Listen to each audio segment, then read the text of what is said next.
नमस्कार दोस्तों, मैं आपका दोस्त और आपका होस्ट अदनान सर। जैसा कि दोस्तों रिसेंट्स में अभी कैबिनेट ने एक अप्रूवल दिया यूनिफाइड पेंशन स्कीम का। सो बेसिकली दोस्तों जिन पार्टिकुलर सेक्टर्स में ये पार्टिकुलर पेंशन स्कीम लॉन्च हुआ है, स्पेशली जो सेंट्रल गवर्नमेंट एम्प्लॉय है उन लोगों के लिए, तो काफ़ी सारे जो ट्रेड यूनियन है भारत में वो इसका जो है विरोध कर रही है। फर्स्ट ऑफ ऑल तो उनका ये कहना है कि हमको यूनिफाइड पेंशन स्कीम नहीं चाहिए। फर्स्ट ऑफ ऑल हमको जो है बेसिकली दोस्तों क्या चाहिए, हमको जनरली आपका जो ओल्ड पेंशन स्कीम था हमको वही प्रोविजन चाहिए। फर्स्ट ऑफ ऑल दोस्तों, हालांकि अगर हम बात करेंगे तो कुछ पार्टिकुलर जो ट्रेड यूनियन है, जैसे एज फॉर एग्जांपल आपका all India trade union Congress, या फिर इसके बाद आपका हम सीटू की बात करेंगे, तो ये लोग जो है ओवरऑल प्रोटेस्ट कर रहे हैं। और जो पार्टिकुलर ऑर्गेनाइजेशन इसके सपोर्ट में है उनका नाम है बीएमएस। हालांकि जो बीएमएस नाम की जो संस्था है ये आरएसएस एफिलिएटेड है, और RSS affiliated that is called दोस्तों आपका कि जो करंट में रूलिंग पार्टी है उसी का एक विंग है आपका दोस्तों आपका आरएसएस का जो नाम है। फर्स्ट ऑफ ऑल तो आज के इस वीडियोस के माध्यम से हम लोग कुछ इंपॉर्टेंट डिफरेंसेस को समझेंगे कि जिन लोगों के लिए ये पार्टिकुलर नया स्कीम जो भी लाया गया आखिर वही लोग क्यों विरोध कर रहे हैं। और सबसे इंपॉर्टेंट बात यह है दोस्तों कि ट्रेड यूनियंस के बीच में ही डिविजन्स क्यों है, मतलब कुछ यूनियन लोग इसको अच्छा मान रहे हैं और कुछ लोग जो है इसको बुरा मान रहे हैं। फर्स्ट ऑफ ऑल दोस्तों तो आज इस वीडियोस के माध्यम से हम लोग समझेंगे यूनिफाइड पेंशन स्कीम्स के बारे में, और इसी के साथ साथ दोस्तों ओल्ड पेंशन स्कीम आखिर लोग क्यों चाह रहे हैं, इन चीजों के बारे में इन बिंदु पे हम लोग थोड़ा सा बेसिकली डिस्कस करेंगे दोस्तों। फर्स्ट ऑफ ऑल लेकिन वीडियोस को आखिरी तक पहुंचाने से पहले हम लोग ये समझ लेते हैं कि यूनिफाइड जो pension scheme right now Bharat में लॉन्च हुआ, जिसमें भारत सरकार ने ये कहा कि ये बेसिकली आपका 1 अप्रैल 2025 से ये इफेक्टिव हो जाएगा। और बेसिकली दोस्तों इसके लिए भारत सरकार ने एक कमेटी बनाया था जिसका नाम था टीवी सोमानाथन कमेटी। उसी पार्टिकुलर कमेटी ने रिकमेंडेशन दिया और फिर फाइनली दोस्तों ये 1 अप्रैल से ये इंप्लीमेंट हमारे देश में होगा। इस पार्टिकुलर यूपीएस नाम की स्कीम में ये कहा गया है दोस्तों कि जो भी पार्टिकुलर पेंशन है उसकी गारंटी को मतलब कि कहा गया कि आपको अश्योर्ड गारंटी है कि मिनिमम आपको दिया ही जाएगा। और इसमें बोला गया है कि कम से कम मिनिमम आपको 10% आपको तो दिया ही जाएगा, मतलब आपका 10,000 के आसपास आपका पेंशन अमाउंट अगर आप 10 साल से सर्विस कर चुके हैं तो आपको मिलेगा। इसी के साथ साथ दोस्तों एक और इंपॉर्टेंट पॉइंट, अगर कोई मान लीजिए कि गवर्नमेंट एम्प्लॉय रिटायर्ड होते हैं और उनका मान लीजिए सर्विस 25 साल तक कंप्लीट हो जाता है तो उनको जो है 50% ऑफ देयर लास्ट ड्रॉन पे, मतलब अगर उनका लास्ट ड्रॉन जो पे है मतलब बेसिक पे प्लस डीए मिला करके अगर उनका लास्ट ड्रॉन मान लीजिए बनता है 1 लाख रुपया दोस्तों, तो 1 लाख का अगर हम 50% करेंगे तो उनको 50,000 एज ए पेंशन अमाउंट ये आपका दोस्तली मंथली पेंशन आपको मिल जाएगा। इसके साथ साथ अगर हम डियरनेस रिलीफ की बात करेंगे तो इसमें देखिए पीरियोडिक डियरनेस रिलीफ हाइक, मतलब जो बेसिकली डीए का कॉन्सेप्ट क्या होता है दोस्तों कि जब कभी भी भारत में मान लीजिए कि अगर इन्फ्लेशन आने लगा तो वहां पर भारत सरकार के अंदर में जो लोग काम कर रहे हैं उसका डीए को थोड़ा सा इंक्रीज कर दिया जाता है, जिसको नॉर्मल लैंग्वेज हम लोग बोलते हैं महंगाई भत्ता के नाम से। फर्स्ट ऑफ ऑल इसके बाद दोस्तों आपका एक फैमिली पेंशन का भी प्रोविजन इसमें दिया गया है, मतलब अगर जो भी गवर्नमेंट एम्प्लॉय वो डेथ करते हैं तो उनके फैमिली को ये अश्योरिटी दिया गया है कि लगभग मान के चलिए कि 60% ऑफ द एम्प्लॉय पेंशन ये आपको मिलेगा आफ्टर योर रिटायरमेंट। बेसिकली दोस्तों क्या है जिसको हम लोग सुपरनोएशंस कह सकते हैं pay out, a lump sum payment in addition to gratuity benefits will be provided at the time of retirement. मतलब ये भी मैं आपको फर्दर अभी समझाऊंगा जब मैं आपको यूपीएस और ओपीएस के बीच में डिफरेंसेस बताऊंगा। और last but not the list, minimum pension जो आपका अमाउंट है 10,000 पर मंथ, ये अश्योर्ड गारंटी दिया गया है लगभग आपका एटलीस्ट 10 साल अगर आप सेंट्रल गवर्नमेंट में सर्विस करते हैं तो दोस्तों। फर्स्ट ऑफ ऑल जैसा कि दोस्तों हमारे देश में सेंट्रल गवर्नमेंट जो एम्प्लॉय है लगभग आपका 23 लाख के अप्रॉक्स में है, तो भारत सरकार ने स्टेट को भी रिकमेंडेशन दिया कि आप भी इस चीजों को अप्लाई कर सकते हैं। तो अगर मान लीजिए दोस्तों ये चीजें स्टेट में भी अप्लाई होगी तो लगभग मान के चलिए कि 90 लाख लोगों को इस पार्टिकुलर यूपीएस स्कीम से बेनिफिट मिलेगा। लेकिन मेरा आज का मुद्दा यह है कि what is the difference between unified pension scheme and इसके साथ आपका ओल्ड पेंशन स्कीम। और बेसिकली जो 1 जनवरी 2004 में हमारे देश में जो न्यू पेंशन स्कीम आया था तो उसके बीच में हम थोड़ा सा ब्रीफ में आपको डिस्कस करेंगे। फर्स्ट ऑफ ऑल दोस्तों ठीक है, तो हमारे स्क्रीन पे आपको दिख रहा होगा यूपीएस, देन आपका एनपीएस और साथ साथ आपका ओपीएस। और आज का हमारा मुद्दा है क्या दोस्तों, आपका वो है आपका ओपीएस वर्सेस यूपीएस। अब देखिए दोस्तों, अगर हम एक चीज को समझेंगे, ओल्ड पेंशन स्कीम और साथ साथ आपका यूपीएस यानी कि यूनिफाइड पेंशन स्कीम, तो ओल्ड पेंशन स्कीम में क्या था दोस्तों कि जो 2004 से पहले का था, मान के चलिए कि आपका ज्वाइनिंग 2004 से पहले हुआ है भारत सरकार के अंदर, और अब आप ओपीएस के अंडर आते हैं, मतलब आफ्टर योर रिटायरमेंट, मतलब जब आपका रिटायरमेंट हो जाएगा, तो रिटायरमेंट होने से पहले जो आपका लास्ट ड्रॉन सैलरी होगा 1 साल का, मतलब कि लास्ट ईयर का जो आपका ड्रॉन सैलरी होगा, आप ऐसा मान के चलिए कि आपका last drawn salary as for example 50,000 के आसपास है, as for example under OPS, तो उसका 50%, अच्छा ये जो 50,000 मान लीजिए लास्ट ड्रॉन सैलरी है, तो ये आपका बेसिक पे प्लस डीए, ये दोनों मिला करके दोस्तों फर्स्ट ऑफ ऑल, तो इसका आपका 50% मतलब कितना हो जाएगा, 50% टोटली आपका हो जाएगा 25,000 के दोस्तों आसपास। तो ये आपका एक अमाउंट बनेगा एज ए पेंशन मंथली के तौर पर under OPS system. OPS system में क्या था दोस्तों, ओल्ड पेंशन स्कीम में, कि इसमें आपको गवर्नमेंट को कोई भी कंट्रीब्यूशन नहीं करना था। क्लियर बात आप समझिएगा। तो थोड़ा सा और आसान भाषा में समझने के लिए एक चीज को आप यहाँ पर देखिएगा जो काफी इंपॉर्टेंट है। देखिए दोस्तों, ये बेसिकली एक डेमो है सैलरी स्लिप का, और जनरली जब सैलरी स्लिप मिलता है तो इसमें आप देख सकते हैं कि ये हमारा एक बेसिक पे है, इसके बाद ये आपका डीए है, मतलब कि डियरनेस अलाउंसेस है। बेसिक पे अगर हम बात करेंगे तो यहाँ पर 40,000 है, और इसी के साथ साथ आपका 4,000 हमारा डीए है। अगर हम इन दोनों अमाउंट को मिला देंगे तो यहाँ पर टोटल हो जाएगा दोस्तों आपका 44,000। तो अगर हम ओपीएस की बात करेंगे, मतलब ओल्ड पेंशन स्कीम की, तो इसका आपका जो लास्ट ड्रॉन सैलरी बेसिक पे प्लस डीए, तो इसका आपका 50% कर दीजिए, मतलब कुल मिला के दोस्तों ये हो जाएगा आपका 22,000 ये आपका हो जाएगा दोस्तों क्या, हर महीना आपका monthly pension amount under OPS system, old pension scheme. I hope ये क्लियर हो गया होगा।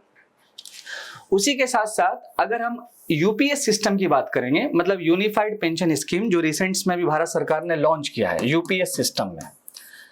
अब देखिए इसमें क्या बोला गया दोस्तों कि आपका जो भी लास्ट ड्रॉन सैलरी होगा, लास्ट ड्रॉन सैलरी मतलब जो 12 महीना यानी कि आखिरी महीना जो आपका रिटायरमेंट का है, और इस 12 महीना में जो भी आपका सैलरी बना होगा एकदम आखिरी महीने में, एकदम आखिरी ईयर्स में, तो आप मान के चलिए कि इस पार्टिकुलर 12 मंथ में यानी कि लास्ट ड्रॉन सैलरी आपका मान के चलिए कि बेसिक पे प्लस डीए, अगर ये दोनों को अगर हम कैलकुलेट करेंगे तो मान के चलिए 50,000 है, मान के चलिए 50,000 रुपया है।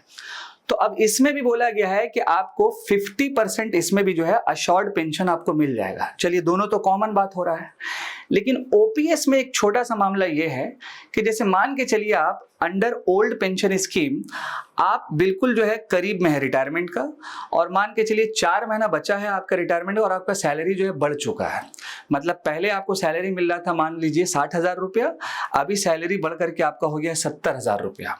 ठीक बात है। तो 70,000 रुपए जैसे हुआ तो 70,000 मतलब बेसिक पे प्लस डीए दोनों को मिला देंगे, और फिर वहां से 50% अगर आप 70,000 का कीजिएगा ओपीएस में, तो 70,000 का 50% नॉर्मल कितना हो जाएगा दोस्तों, लगभग आपका 35,000 हो जाएगा। ठीक है, ये क्लियर बात हो गया। लेकिन यूपीएस में क्या बोला गया है कि पूरे 1 साल मतलब कि जो आपका लास्ट ड्रॉन सैलरी है उसका एवरेज निकाल लिया जाएगा, और उसमें फिर बेसिक पे प्लस डीए, और उसके बाद आपका 50% एज ए पेंशन मिलेगा। मतलब ये हुआ दोस्तों कि ओपीएस में एक बेनिफिट ये था कि अगर आपका सैलरी बढ़ रहा है तो बढ़ने पर भी क्या था कि आफ्टर योर रिटायरमेंट जो आपका लास्ट ड्रॉन सैलरी मतलब आखिरी मंथ तक का जो सैलरी है वो भी इंक्लूड करके जो है आपका 50% में कैलकुलेट होता था। लेकिन यूपीएस में एक प्रॉब्लम क्या हो गया है कि कंप्लीट 1 साल का एवरेज निकाल करके उसके बाद फिर आपका बेसिक और डीए मिला करके फिर आपका 50% अशोर्ड गारंटी जो भी दिया जाएगा। आई होप थोड़ा सा ये पॉइंट क्लियर हुआ होगा। तो इसीलिए काफी सारे जो ट्रेड यूनियन है वो इस बात का विरोध कर रहे हैं कि हमको यूपीएस नहीं चाहिए, हमको क्या चाहिए, हमको ओपीएस चाहिए, मतलब ओल्ड पेंशन स्कीम चाहिए। दूसरा इंपॉर्टेंट अगर हम बात करेंगे इस पार्टिकुलर स्कीम के डिफरेंसेस में, तो फर्स्ट ऑफ ऑल क्या है दोस्तों कि ओपीएस नाम का जो सिस्टम था इसमें एम्प्लॉय जो काम कर रहा है उसमें कोई अपना कंट्रीब्यूट नहीं करता था। इसमें रैंडम क्या था कि बेसिक पे प्लस डीए जो भी है, और इसमें भारत सरकार जो है कंप्लीट अमाउंट देती थी आफ्टर योर रिटायरमेंट, मतलब आपका कोई कंट्रीब्यूशन नहीं था फर्स्ट ऑफ ऑल। अगर हम बात करेंगे न्यू पेंशन स्कीम का जो साल 2004 में हमारे देश में इंप्लीमेंट हुआ, तो एनपीएस में क्या था कि सरकार की तरफ से 10% और साथ साथ आप जो पैसा कमा रहे हैं आपका भी जो है कंट्रीब्यूशन होगा, वो कितना होगा, वो 10% होगा बेसिकली दोस्तों। फिर मोदी जी का सरकार आया तो गवर्नमेंट की तरफ से जो कंट्रीब्यूशन है उसको 10 से 14% कर दिया गया, मतलब यहां पर आपका 4% कर दिया गया, 14%। ठीक है, तो अब आप ये चीज समझ लीजिए कि ओपीएस में आपकी तरफ से कोई कंट्रीब्यूशन नहीं था, एनपीएस में आप जो है सरकार को कंट्रीब्यूट कर रहे हैं अपनी सैलरी से, और बाद में जब मोदी जी का सरकार आया तो 10 से फिर वो 14% हुआ। और अगर हम बात करेंगे दोस्तों अंडर यूपीएस सिस्टम, मतलब कि आपका यूनिफाइड पेंशन स्कीम के अंदर में, तो जो पार्टिकुलर 14% गवर्नमेंट की तरफ से कंट्रीब्यूशन था ये इंक्रीज होकर के हो गया है ये 18.5%, और आपका जो कंट्रीब्यूशन है वो आपका 10% के आसपास है दोस्तों। तो इसीलिए लोग चाह रहे हैं कि नहीं, हमको यूपीएस नहीं चाहिए, हमको ओल्ड पेंशन स्कीम चाहिए जिसमें कोई हमको कंट्रीब्यूशन नहीं करना पड़ रहा है। First of all I hope ये आपका दूसरा इंपॉर्टेंट जो बेनिफिट्स और जो डिफरेंसेस है वो आपको क्लियर हुआ होगा। इसके साथ साथ दोस्तों एक बहुत ही इंपॉर्टेंट पॉइंट ये है कि जिसमें ये कहा गया है कि जैसे होता क्या था दोस्तों कि ओपीएस सिस्टम में, ओल्ड पेंशन स्कीम में, जैसे आप अगर कोई कंट्रीब्यूशन नहीं कर रहे हैं तो उसमें कोई टैक्स का बेनिफिट नहीं था। उसी तरह का दोस्तों अगर हम बात करेंगे यूनिफाइड पेंशन स्कीम में, तो अभी इसमें कोई क्लैरिफिकेशन नहीं है टैक्स के बेनिफिट्स को लेकर के। अब आगे चल के देखिए इसमें होता क्या है। तो सरकार ने एक बात ये कहा कि जो भारत सरकार कंट्रीब्यूट कर रही है और जो एम्प्लॉय से हम लोग कंट्रीब्यूट ले रहे हैं, तो हुआ ऐसा था ओल्ड पेंशन स्कीम में कि सिर्फ ओनली फॉर सरकार ही कंट्रीब्यूट करती थी और गवर्नमेंट जो एम्प्लॉय है वो कंट्रीब्यूशन नहीं देते थे, तो हमारे बजट्स के ऊपर बर्डन्स पड़ गया था, फाइनेंशियल स्ट्रेस काफी ज्यादा आ गया था। इसीलिए हम लोगों ने न्यू पेंशन स्कीम ला करके जो भी सरकारी एम्प्लॉय है उनसे कंट्रीब्यूशन मांगा 10% का, और फिर भारत सरकार भी 10% देगी। और अभी यूपीएस में क्या हो गया कि सरकार की तरफ से जो कंट्रीब्यूशन होगा 18.5% और जो एम्प्लॉय है उनकी तरफ से 10% का कंट्रीब्यूशन होगा बेसिकली दोस्तों। अच्छा, नेक्स्ट इंपॉर्टेंट जो डिफरेंसेस है दोस्तों वो है लमसम अमाउंट का।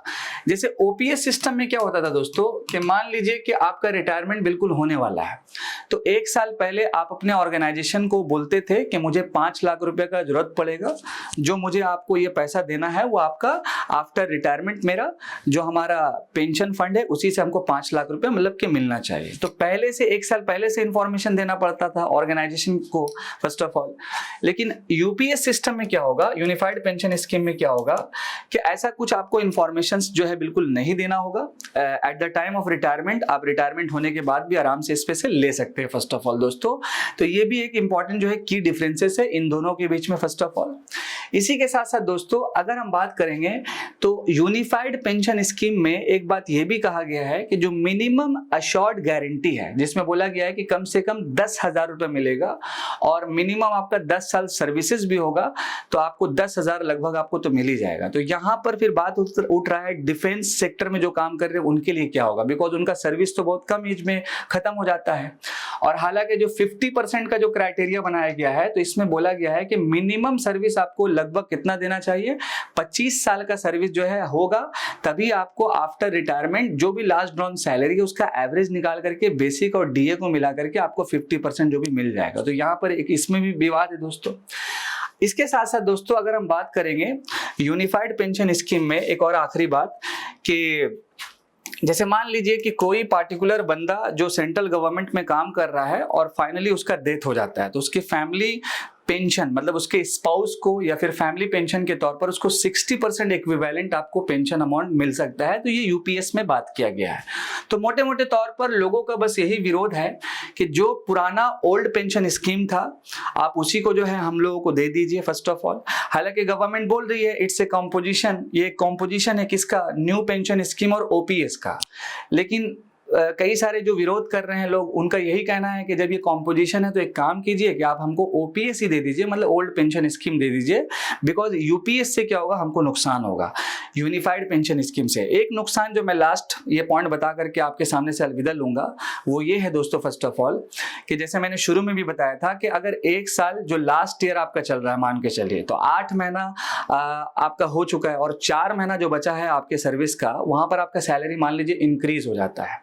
तो मान लीजिए पहले आप 60,000 कमाते थे, इंक्रीज होकर के 70,000 या 80,000 रुपया हो गया, तो वो उस हिसाब से कैलकुलेट होता था एकदम लास्ट ड्रॉन सैलरी जो आपका था। तो 80,000 सैलरी है तो 50% अगर हम कर देंगे बेसिक पे डीए सब मिला करके तो आपका 40,000 बनता था। तो वो आपका एज ए पेंशन अमाउंट होता था monthly wise under OPS system.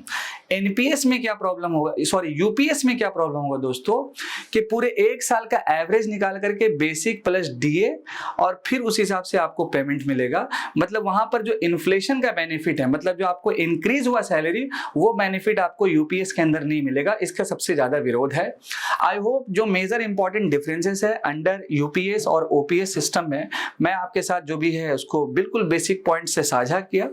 इसी के साथ साथ दोस्तों हम लोग फंसे हुए हैं यूपीएस, ओपीएस, एनपीएस में। तो अब गवर्नमेंट्स जो भी लाना चाह रही है वो अपने हिसाब से है, लेकिन जो यूनियन है, जो ट्रेड यूनियन है, जो लोग काम कर रहे हैं, उनका जो है एक ही मांग है कि हमको ओल्ड पेंशन स्कीम ओवरऑल चाहिए। अब आगे देखते हैं कि इसमें क्या फर्दर अपडेट्स होता है। जैसे ही कुछ अपडेट होगा तो हमारे चैनल्स पे वो आप मेरे ही माध्यम से आपको वो आ जाएगा दोस्तों। First of all I hope दोस्तों आपको ये पॉइंट क्लियर हुआ होगा। मैं आपका दोस्त, आपका host Adnan sir, thank you so much. जय हिंद दोस्तों।